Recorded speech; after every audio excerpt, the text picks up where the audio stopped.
Quem encontrou, diga amém. Quem não encontrou, diga misericórdia.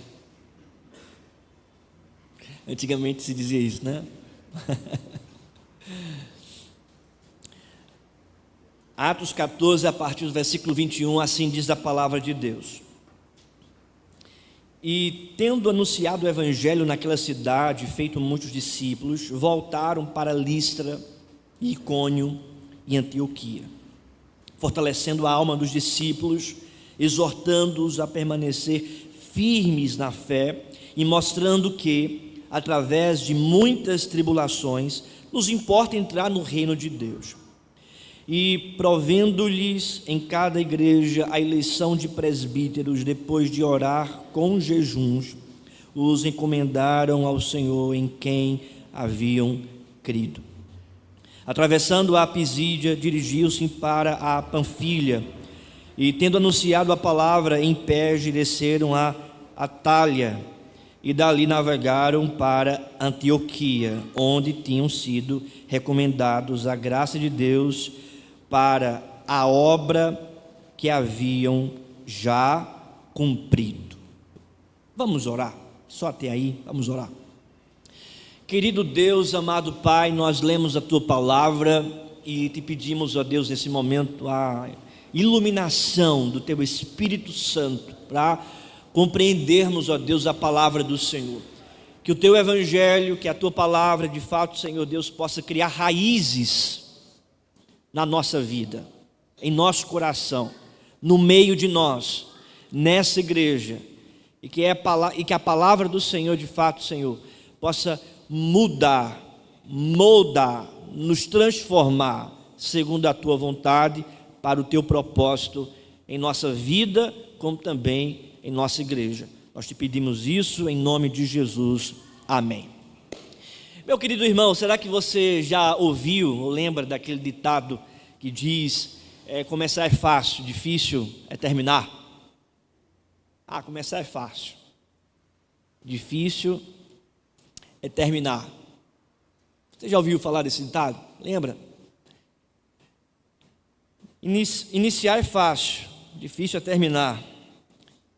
E de fato, irmãos, nós estamos aqui diante de um texto que Paulo, Barnabé, eles terminam.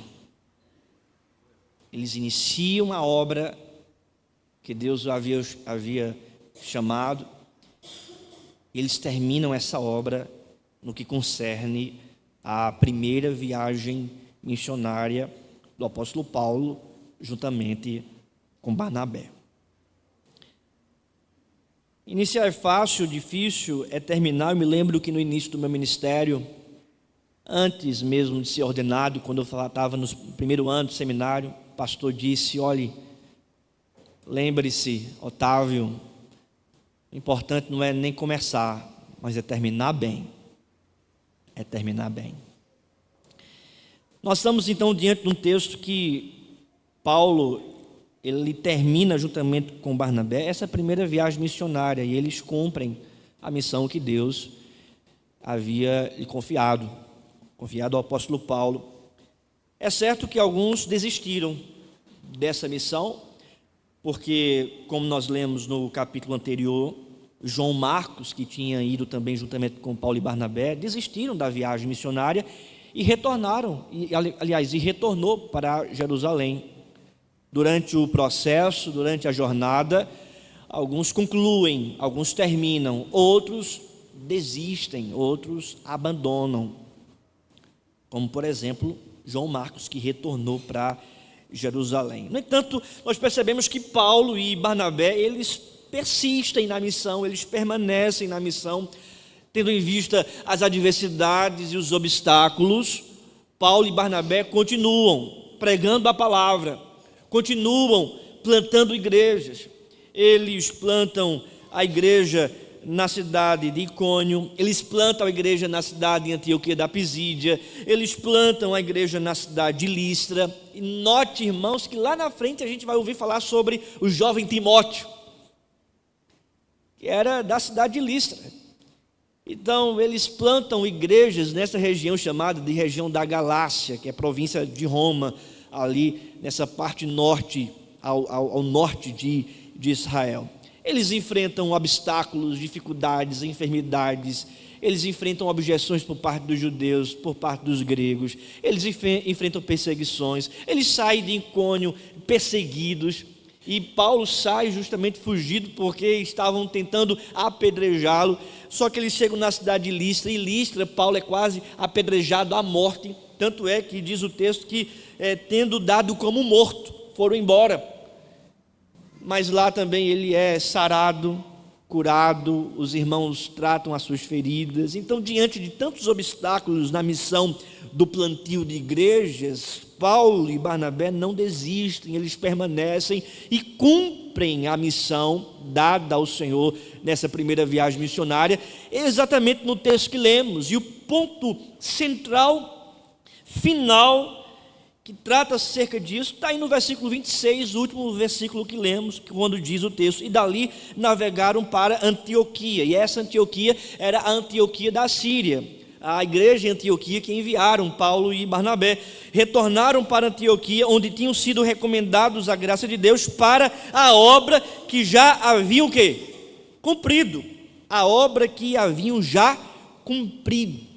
Eles cumpriram a missão desta primeira viagem missionária, eles cumpriram a missão desta primeira jornada missionária, eles cumpriram a missão nesse primeiro avanço de plantar igrejas na região da Galácia. Eles cumpriram a missão. Claro, muitas coisas nós vamos perceber ao longo dessa missão. Eles pregaram o evangelho, eles permaneceram firmes, houve persistência. Tantas lições, irmãos, nós já tiramos dessa viagem missionária do apóstolo Paulo, juntamente com Barnabé. No entanto, eu gostaria que você olhasse atentamente para o final dessa missão, a consolidação do cumprimento dessa missão.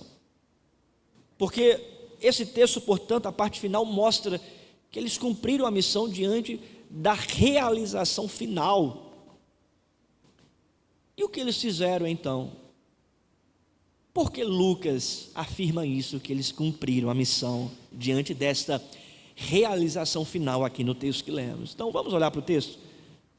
Como é que eles cumpriram a missão, terminaram a missão, concluíram a missão? Diz o texto, versículo 21, e tendo anunciado o evangelho naquela cidade. Qual cidade? A cidade de Listra, né? Ou melhor, a cidade de Derbe. Listra eles estavam, depois foram para Derbe, e Derbe então anunciando o evangelho. Diz o texto, versículo 21, a parte final: voltaram para Listra e Icônio e Antioquia. Eles estão retornando para a cidade onde eles partiram, foram enviados. A Antioquia aqui, irmãos, não é a Antioquia da Síria, porque o texto vai dizer mais à frente que eles chegaram a Panfilha, Pisídia e depois retornaram para Antioquia, que justamente no versículo 26 é a Antioquia da Síria, onde eles foram enviados. Lembra lá da igreja em Atos 13, quando juntamente com a liderança da igreja, orando e jejuando, então enviaram Paulo e Barnabé para a obra missionária? Pronto, eles estão retornando para essa igreja mãe. Eles retornam não por outro caminho, mas eles retornam pelo caminho onde as igrejas foram plantadas. Talvez eles poderiam dizer: não, mas a gente passou por perseguição. Mas eles retornam por essas igrejas que eles plantaram, apesar da perseguição. Eles retornam pelo mesmo caminho que avançaram. Listra, Icônio, Antioquia da Pisídia, depois vão para Panfilha, e depois chegam em Antioquia da Síria, o lugar onde eles foram enviados. Primeira verdade, irmãos, eles retornaram cumprindo assim a missão, concluindo assim a missão, para fortalecer a alma dos discípulos. Veja o que diz o texto, versículo 22. Vamos ler juntos? Fortalecendo a alma dos discípulos. Pronto, só até aí, irmãos. Eles estão retornando.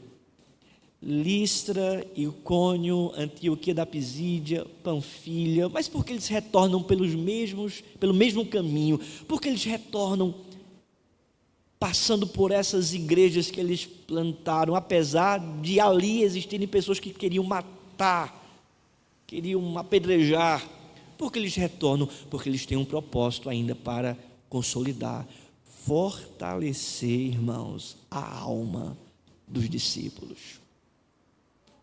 Eles pregam o evangelho, mas eles discipulam os novos convertidos. Eles anunciam a palavra, mas eles retornam anunciando a palavra para fortalecer a alma daqueles homens e daquelas mulheres.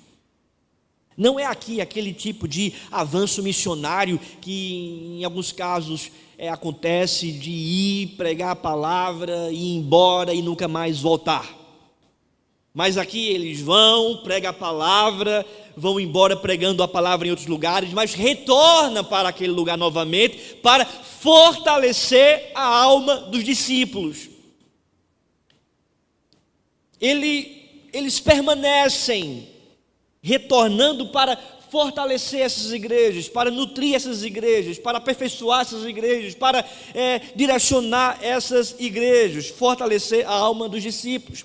Paulo e Barnabé não eram apenas missionários itinerantes, mas também pastores do rebanho. Eles não eram apenas agentes de uma ação, de um evento, mas eles de fato eram obreiros do Senhor. Eles de fato eram missionários comprometidos com o discipulado do rebanho de Deus. Eles geraram filhos na fé, mas também eles cuidaram desses filhos na fé. Eles ensinaram os neófitos, sabiam que aqueles novos convertidos precisavam de encorajamento para viver a vida cristã numa sociedade pagã e hostil diante de tanta perseguição. Eles estão retornando para fortalecer a fé daqueles homens. Um ponto muito importante para o nosso contexto hoje, vamos lá, para o nosso contexto hoje, eu me refiro a todos os irmãos da igreja que estão congregando, e principalmente a liderança, é que nós precisamos fortalecer a fé dos novos convertidos aqui na IPBU. Nós precisamos, irmãos, discipular os novos convertidos aqui na IPBU. Nós precisamos, como igreja, cuidar das pessoas que nós recebemos ano passado. Nós precisamos, irmãos, acompanhar essas pessoas. E isso não é um trabalho terceirizado apenas do pastor, porque o pastor não dá conta de cuidar individualmente, pessoalmente de cada membro da igreja. A igreja está grande, a igreja está crescendo. E atente para mim aqui, olhe para mim aqui, presta atenção. Nós precisamos como igreja, você precisa como igreja, cuidar das pessoas que você caminha junto, cuidar das pessoas que estão aqui congregando. Você precisa conhecer as pessoas que estão aqui congregando, você precisa se importar com as pessoas, você precisa fortalecer a fé dos irmãos, das pessoas. Nós precisamos abandonar essa questão de indiferença, de ter uma vista grossa, indiferente para com aquelas pessoas que chegaram ano passado e estão chegando, e nós precisamos acolher, nós precisamos fortalecer, nós precisamos discipular, nós precisamos instruir, e os novos que estão chegando precisam também estar com o coração aberto para receber o fortalecimento, para receber a instrução. Porque difícil irmãos, você tratar, você fortalecer, você instruir, o coração fechado, endurecido, que não recebe a palavra, que não recebe a instrução, que não recebe o encorajamento. O pastor vai dizer, isso é pecado, meu irmão, e você vai dizer, não é. Aí o pastor diz, não, mas está lá na palavra, é pecado, você deve abandonar essa prática, você deve andar de acordo com a vontade do Senhor. E os novos precisam estar com o coração aberto, com uma alma aberta para receber esse fortalecimento na fé. Isso é muito importante. Você vai facilitar a vida do pastor Otávio, certo? E você vai facilitar a vida daquelas pessoas que estão caminhando junto com você. Porque coisa ruim, irmãos, é pastorear bodes. Mas eu não quero despertar bodes aqui nessa igreja com a mensagem adulterada ou sem confronto de pecado e de pecador. Mas eu quero despertar ovelhas. Despertar ovelhas. Amém, irmãos? Fortalecer a fé. Uns vão desistir, uns vão abandonar. Mas Paulo e Barnabé cumpriram a missão. Lucas disse, para a obra que já haviam cumprido. Retornaram. Segunda verdade, eles retornaram consolidando, concluindo a missão, para exortar os discípulos a permanecerem firmes da fé. exortar os discípulos a permanecerem firmes na fé.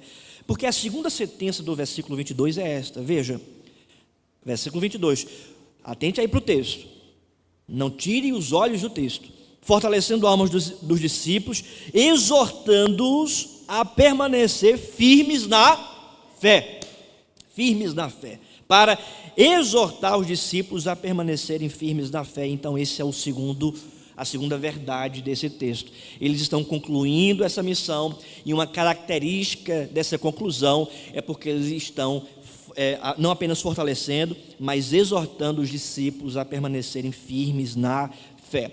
A gente pode imaginar, irmãos, muitas coisas que poderiam abalar a fé daqueles homens. As diferenças teológicas entre o cristianismo propagado pelo apóstolo Paulo e Barnabé e o judaísmo daquele tempo, que perseguia de fato os cristãos. Uma outra questão era a cultura helênica, a cultura grega, a mitologia grega, que era predominante naquele mundo e que, sem sombra de dúvida, estava oposto à fé, contrário à fé. Tanto é que o apóstolo Paulo prega sobre o Deus vivo, único e verdadeiro para os gregos que acreditavam em Zeus, Hades, Hermes e tantos outros deuses. E Paulo fala: nós cremos apenas em um único Deus verdadeiro que criou os céus e a terra. Então havia sim problemas teológicos, filosóficos, ideológicos, que poderiam tirá-los da fé cristã, do entendimento da fé cristã. E quando Lucas se refere aqui à fé, ele não está se referindo, irmãos, a uma questão subjetiva, um sentimento, ou uma questão subjetiva do nosso íntimo, assim, eu tenho fé que um dia eu vou chegar ali, eu tenho fé que isso pode acontecer, eu tenho fé nos planos de Deus. Não é uma coisa íntima, não é?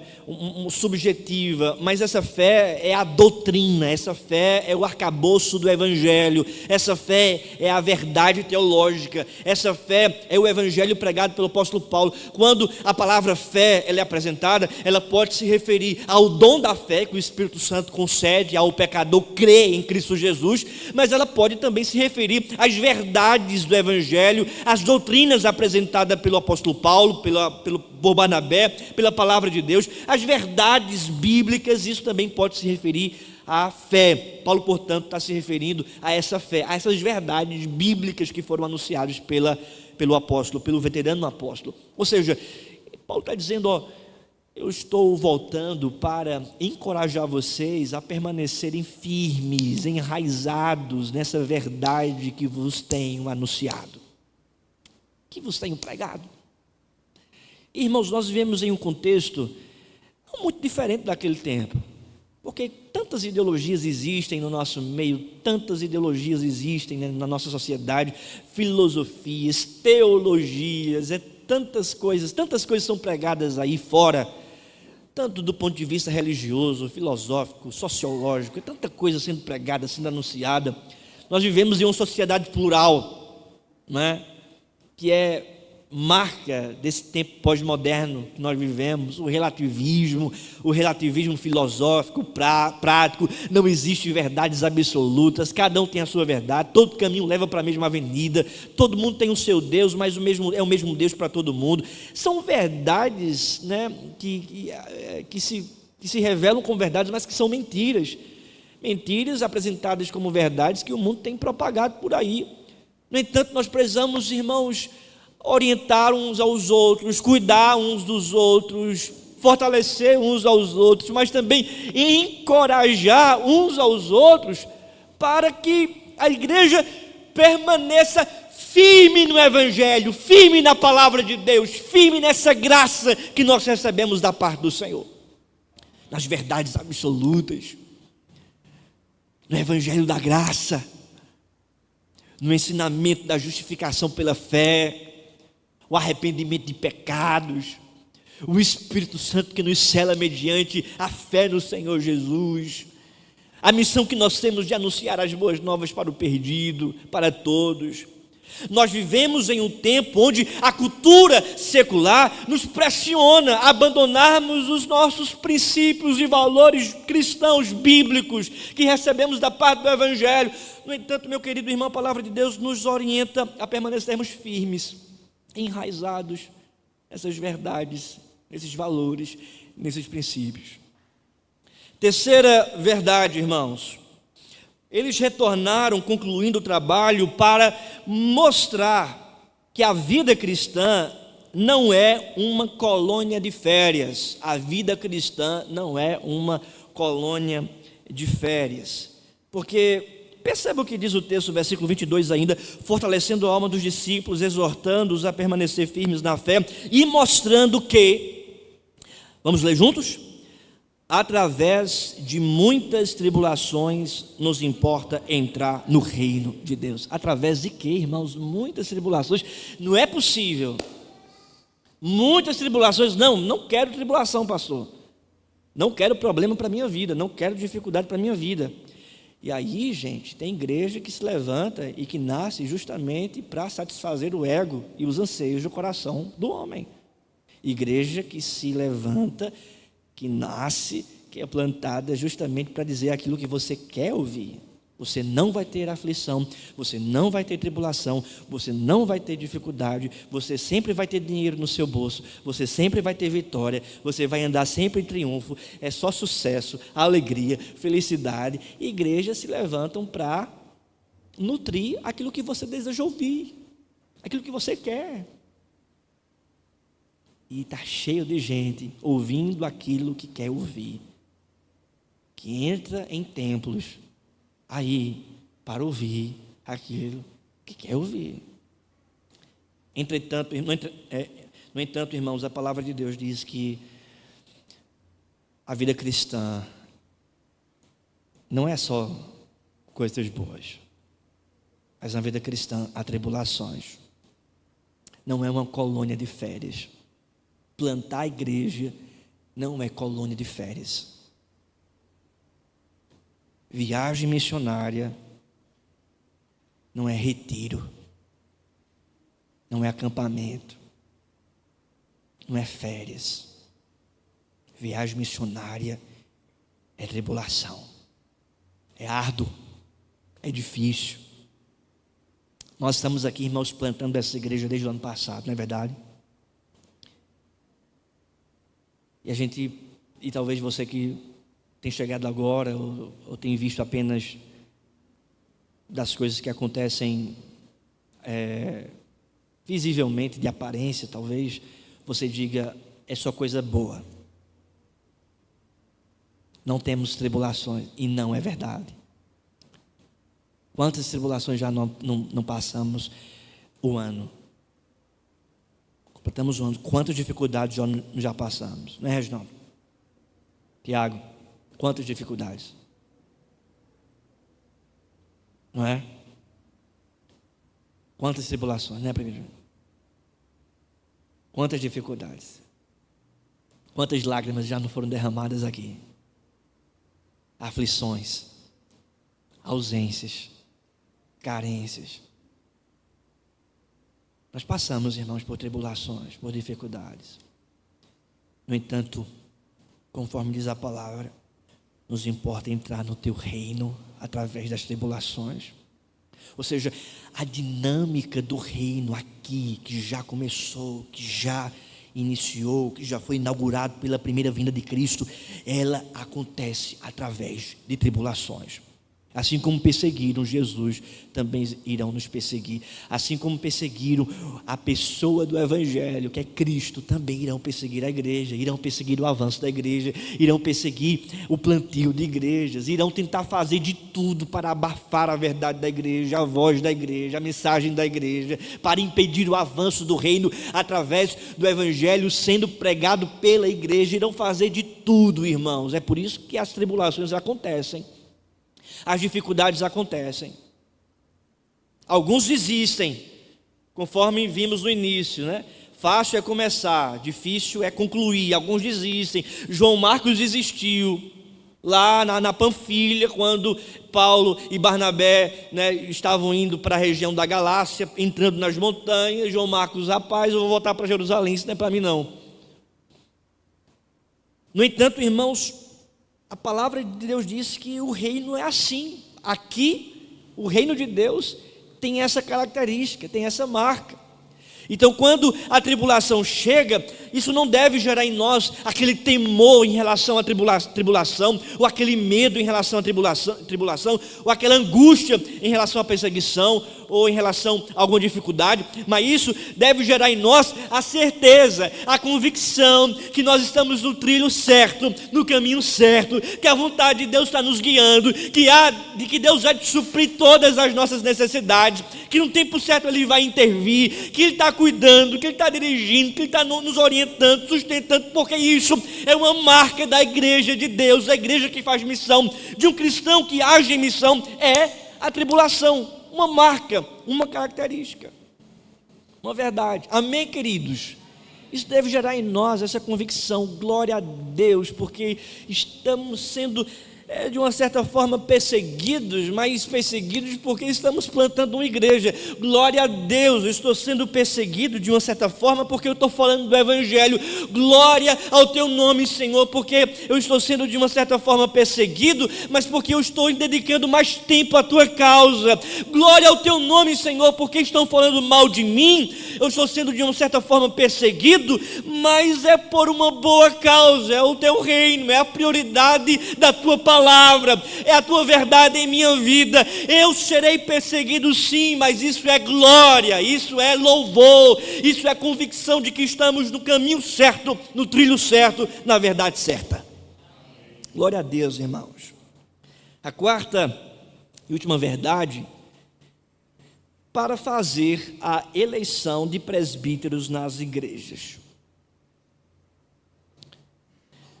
Fazer a eleição de presbíteros na igreja. Vamos ler o versículo 23. Toda igreja em uma só voz. Enquanto toma um pouco de água, irmãos, a igreja lê. Vamos lá?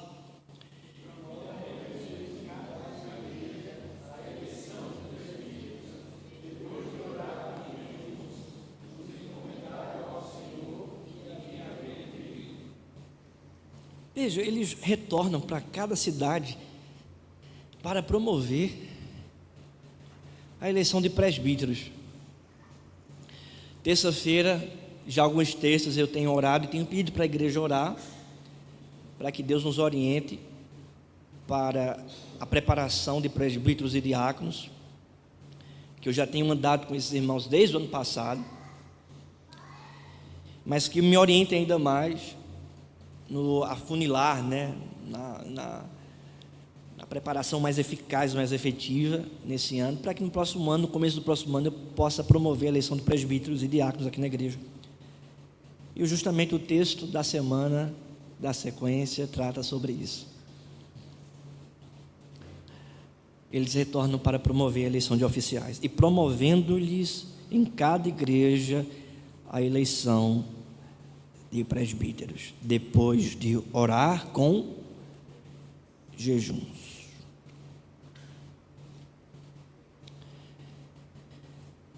Não é uma colônia de férias, é para exortar aos crentes a permanecerem firmes na fé, encorajá-los no Senhor, mas também para promover a eleição de presbíteros. Eles vão retornar para a cidade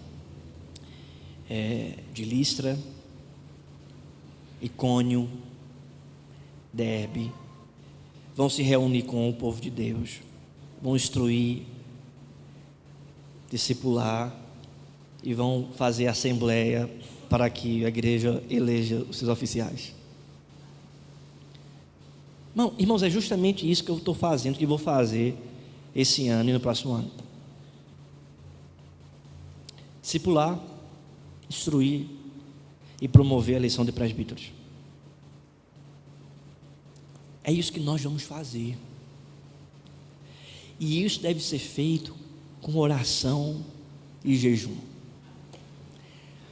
A gente deve orar para que Deus aponte, para que Deus levante, para que Deus de fato escolha os seus presbíteros e os seus diáconos. Nós precisamos orar com jejuns, e a palavra que jejum, irmãos, é uma palavra que denota a prática do Antigo Testamento do povo de Deus, onde o povo não se alimentava para se alimentar da presença de Deus. Então há aqui uma abstinência de algum alimento, para durante aquele período de alimentação, eles pudessem estar em oração. Então nós precisamos ter essa prática do jejum, ter uma abstinência de algum alimento, se abster de algum alimento, para durante aquele momento dobrarmos os nossos joelhos e orar pedindo a direção de Deus para a nossa vida e especificamente para a organização da igreja, na preparação de presbíteros e diáconos e futuramente na eleição dos presbíteros e dos diáconos da igreja. Paulo entendia, irmãos, que a igreja é um organismo, como também uma organização. Então, diferentemente dos crentes desigrejados, que cada um é o seu presbítero, cada um é o seu pastor e cada um faz como quer, aqui não, aqui Paulo diz, não, tem que ter organização na igreja. É um organismo sim, mas tem que ter organização na igreja. Tem que ter presbíteros eleitos pela igreja, tem que ter oficiais eleitos pela igreja. Toda comunidade precisa de uma liderança. Essa liderança, ela é coletiva. Você não vê aqui o apóstolo Paulo chamando um para chefiar. Você vê o apóstolo Paulo reunindo o povo, discipulando o povo e dizendo: vocês vão escolher um colegiado de presbíteros para conduzir, para liderar vocês. Isso, irmãos, é uma característica do governo presbiteriano, porque no governo presbiteriano são os presbíteros que lideram a igreja, representando democraticamente a igreja e sendo eleitos democraticamente pela igreja.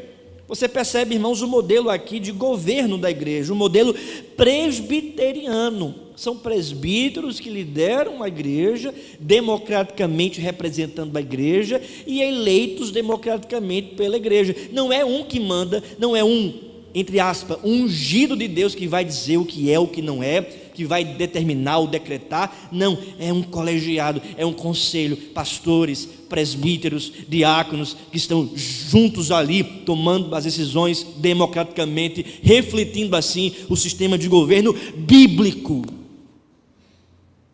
direcionado pela palavra, ditado pelo evangelista Lucas, que foi inspirado pelo Espírito Santo. Diferentemente de um modelo episcopal, que é um que manda, diferentemente de um modelo congregacional, que é todo mundo que manda, aqui, irmãos, nós temos um modelo presbiteriano representativo. É um colegiado eleito pela igreja, que então lidera a igreja, para fazer então eleições de presbíteros nas igrejas. Eu rogo aos irmãos, atente para mim aqui, você, meu querido irmão e irmã, atente para mim, atenção, alerta. Eu rogo aos irmãos que os irmãos orem por isso. Eu rogo aos irmãos para que os irmãos orem por mim, para que Deus me conceda sabedoria nesse discipulado e nessa formação de futuro presbíteros e diáconos. Eu rogo aos irmãos para que os irmãos estejam orando pela igreja, para que a igreja possa, no dia da assembleia, de fato, eleger e escolher pela vontade de Deus os seus presbíteros e diáconos. Eu rogo aos irmãos que os irmãos estejam orando por isso. Eu posso ouvir um amém? Né? Fosse igreja pentecostal, estava todo mundo amém, pastor, né? Presbiteriano tem que se esforçar, irmão, tem que falar. Né? Mas é isso, irmãos, nós precisamos orar por isso. Eu gostaria de concluir o sermão com algumas aplicações. Primeira, a pregação da palavra é a missão primordial da igreja. A gente percebe, irmãos, aqui a missão sendo cumprida porque eles estão pregando e ensinando a palavra de Deus o tempo todo, exortando, fortalecendo os discípulos, pregando a palavra, tanto no plantio como também no discipulado. Eles estão pregando a palavra de Deus. A pregação da palavra, portanto, é a missão primordial da igreja. Você não vai me ver aqui, irmãos, trocando o púlpito por um picadeiro e promovendo teatro.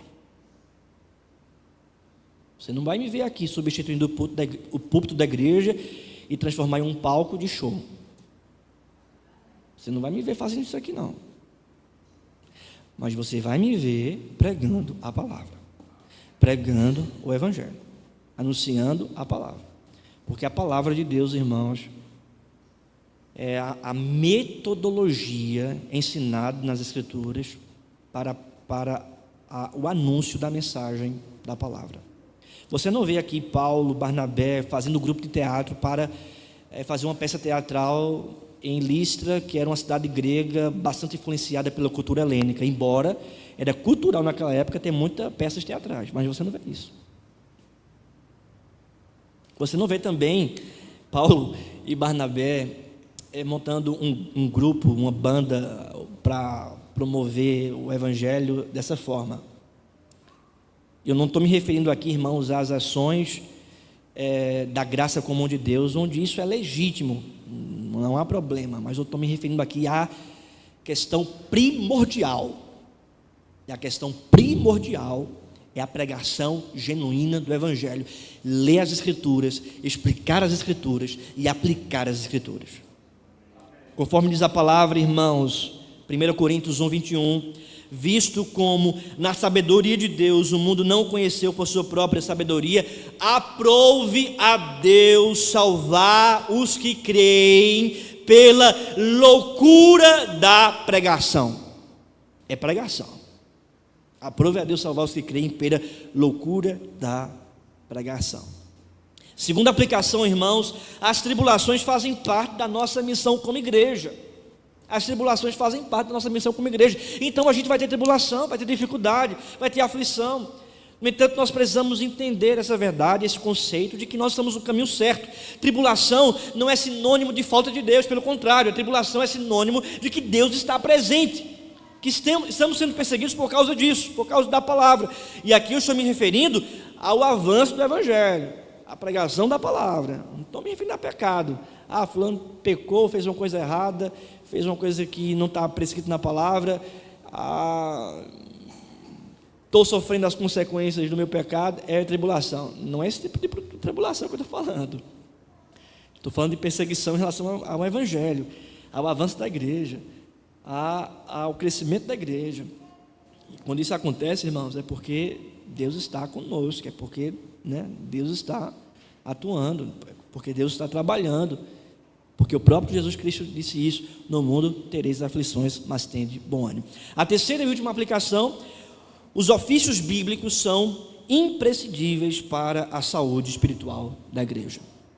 Os ofícios bíblicos são imprescindíveis para a saúde espiritual da igreja. Eles retornam para promover a eleição de presbíteros, versículo 23, conforme nós lemos. Então era muito importante a eleição de presbíteros. Talvez você pergunte, mas cadê o pastor? O pastor está aqui na figura do presbítero.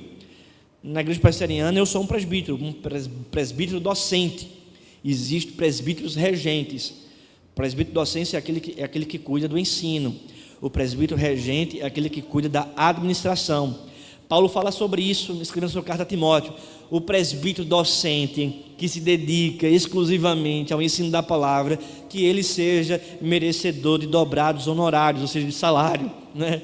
Então, a eleição aqui é de pastores e presbíteros, mas a figura do pastor está aqui dentro do termo presbítero. Então, meus irmãos, os ofícios bíblicos são imprescindíveis para a saúde espiritual da igreja. A nossa igreja está caminhando para logo ter os seus presbíteros, porque se passar, ela pode ficar enferma, ela pode adoecer. Então, uma igreja saudável, ela tem presbíteros, tem diáconos eleitos pela igreja, um colegiado de presbíteros, de diáconos, no nosso caso, um conselho, uma junta diaconal, que vai cuidar da igreja. Às vezes a gente pensa que quem cuida da igreja é o pastor. Irmãos, quem cuida da igreja são diáconos, sabia? Nem é o pastor que cuida da igreja. Quem cuida da igreja, conforme o livro de Atos, são os diáconos.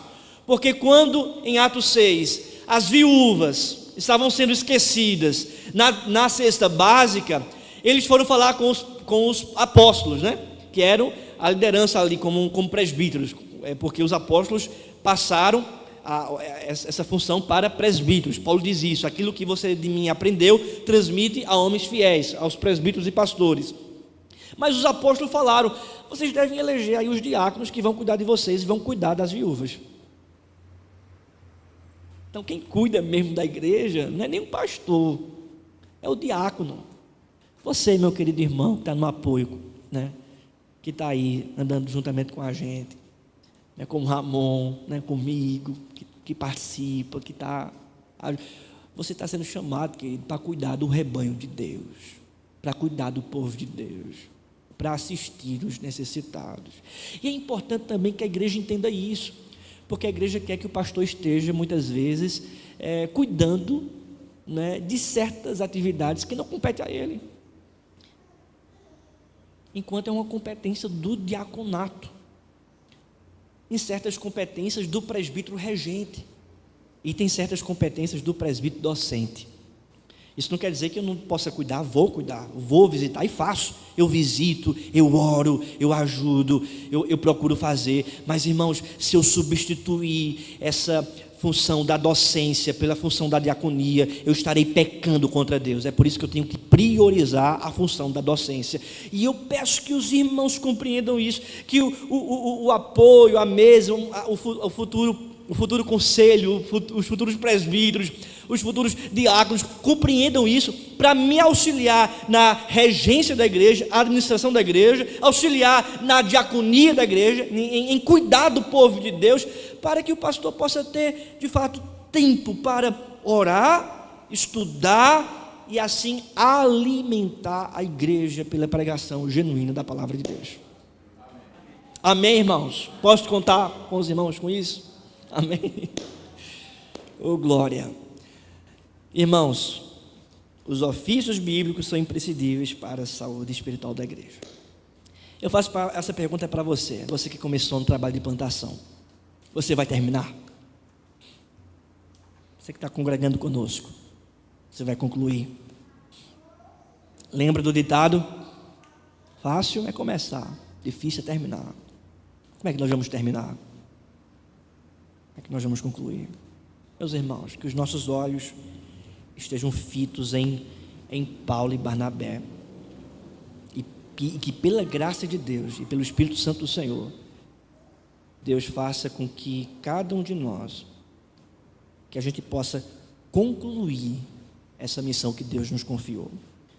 Porque veja o que diz o texto, versículo 25: e tendo anunciado a palavra de Deus em Perge, desceram a Atália, e dali navegaram para Antioquia do capítulo 13, a igreja que eles foram enviados. Navegaram para Antioquia, onde tinham sido recomendados a graça de Deus para a obra que haviam já cumprido. Fiquemos de pé e vamos orar.